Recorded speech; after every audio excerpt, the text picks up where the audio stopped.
Hello friends, સ્વાગત છે તમારું મારા કિચનમાં। આજે હું તમારી સાથે શેર કરવાની છું એક ટ્રેડિશનલ વાનગી જે બધા જ શુભ કામ કરતા હોય તો પહેલાં આપણે મીઠાશમાં લાપસી બનાવતા હોઈએ છીએ। તો લગ્ન પ્રસંગ હોય કે શુભ પ્રસંગ હોય અથવા તો દિવાળી કે હોળીનો તહેવાર હોય તો આ લાપસી પરફેક્ટ માપ સાથે સુવાળી અને સ્વાદિષ્ટ કેવી રીતે બનાવવી તે આપણે જોઈશું।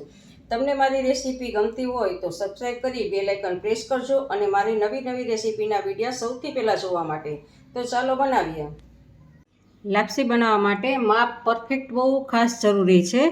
તો એના માટે ઘઉંનો લોટ લીધો છે। આ જાડો લોટ છે, આપણે ભાખરીનો લોટ હોય છે એ લોટ લીધો છે મેં। 1 વાટકી ભાખરીનો લોટ છે। તો એની સામે પાણીનું માપ આપણે 3/4 કપ એટલે કે પોણો વાટકો આપણે પાણી લેવાનું છે। આ પાણીનું માપ તો ખાસ જરૂરી છે આપણે।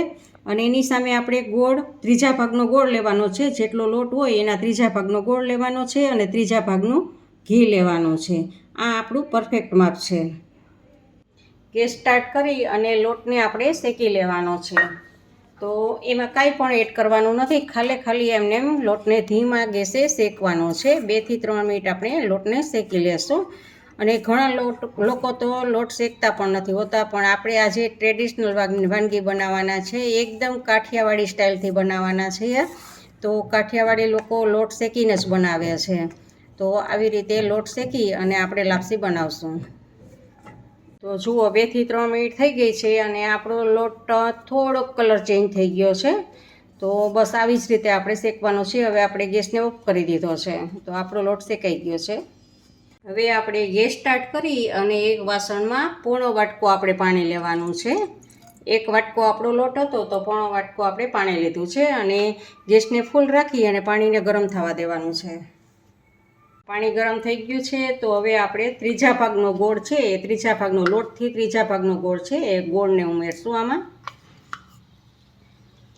અને ગળ્યાશ તમે જેટલું ખાતા હોય એ પ્રમાણે, જો તમે થોડુંક મોરું ખાતા હોય તો આના કરતાં થોડોક ઓછો ગોળ લેવાનો છે, 1/4 ભાગનો ગોળ લઈ શકો। અને જો તમને લાપસી બની ગયા પછી પણ એવું લાગે કે લાપસી મોરી છે તો દળેલી ખાંડ તમે એડ કરી શકો। ને આમાં ગોળને સારી રીતે હલાવીને મિક્સ કરી દેવાનો છે। આપણો ગોળ બધો જ ઓગળી ગયો છે તો હવે એમાં આપણે અડધું ઘી એમાં એડ કરી દેવાનું છે અને બધું જ મિક્સ કરી દેવાનું છે। અને સારી રીતે પાણી ઉકળે પછી આમાં આપણે લોટ એડ કરશું। પાણી આપણું ઉકળી ગયું છે, એકદમ જુઓ બળબડિયા બોલે છે। તો આ ટાઈમે આપણે લોટને એડ કરી દેવાનો છે।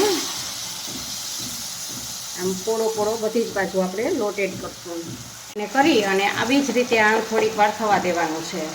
હવે આપણે એક હાથે વાસણને પકડી અને આવી રીતે આમ ચમચાની મદદથી હલાવશું।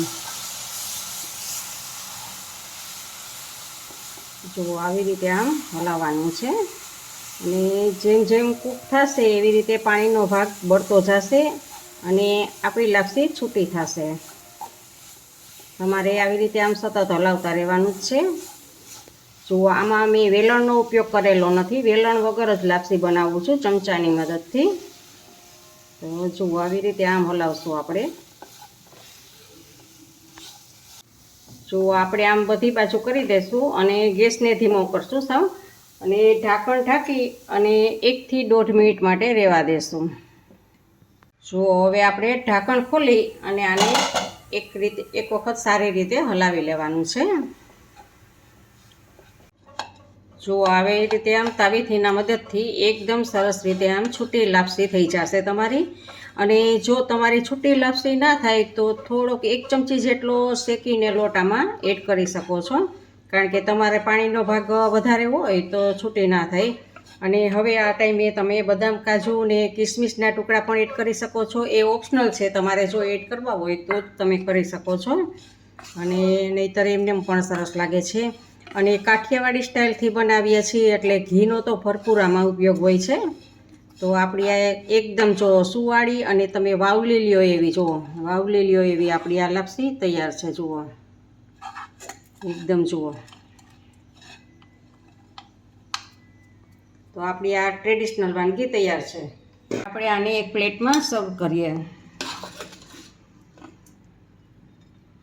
હવે જે આપણે વાટકામાં ઘી બચ્યું હતું એ વાટકાને ઉપરથી આમ એડ કરશું। તમે કાઠિયાવાડમાં જાઓ એટલે એકદમ આવી રીતે ઘીવાળી લાપસી તમને આપે છે. ઉપરથી ઘી લાપસી આપી અને આવી રીતે આમ ઉપરથી તમને ઘી નાખી દેશે. તો ઘીવાળી લાપસી સરસ લાગે છે. તો ફ્રેન્ડ્સ, આપણી આ લાપસી તૈયાર છે. તમને લાપસીની રેસીપીનો વિડીયો કેવો લાગ્યો તે કમેન્ટ બોક્સમાં મને કમેન્ટ કરજો. જો તમને ગમ્યો હોય તો લાઈક કરીને શેર કરજો અને સબસ્ક્રાઈબ કરજો. આવજો, બાય. ફરી મળીએ નવી રેસીપી સાથે.